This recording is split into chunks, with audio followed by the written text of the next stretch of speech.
really well said. And I think that leads into my next question about mindfulness. I know we talk about mindfulness a lot in the online forums and how important it is for the Sinclair Method. So what is mindfulness when it comes to the Sinclair Method? Well, I actually just looked up the definition of mindfulness before we started this call. And the definition is the quality or state of being conscious or aware of something. Mindfulness is just being present. It's the same as when you're eating. If you stop eating because you realize you're no longer hungry. Mm-hmm. Well, so there are different pieces of mindfulness that are just naturally built into the Sinclair Method. We tell people that one of the easiest things to do, especially early on, is use your craving as your alarm clock for when you take your medication. Well, if you do that, you're being mindful because you are paying attention and you are aware that you are craving alcohol, so you take your medication.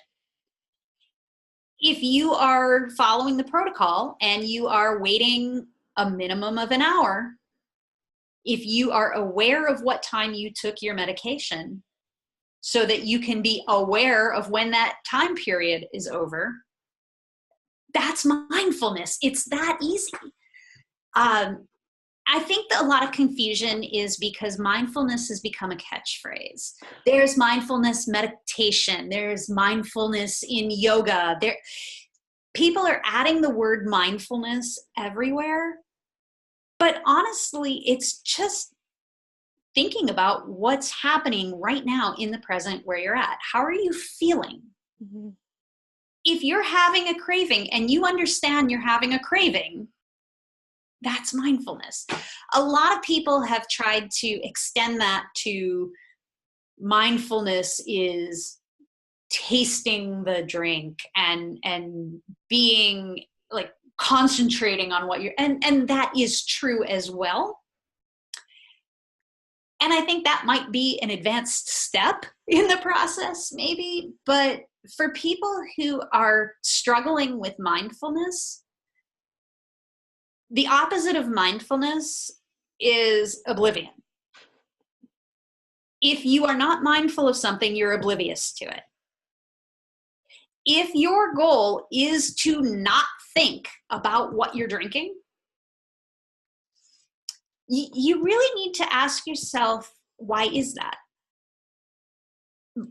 But the trick is, if you are aware enough to ask yourself why that is, you're practicing mindfulness.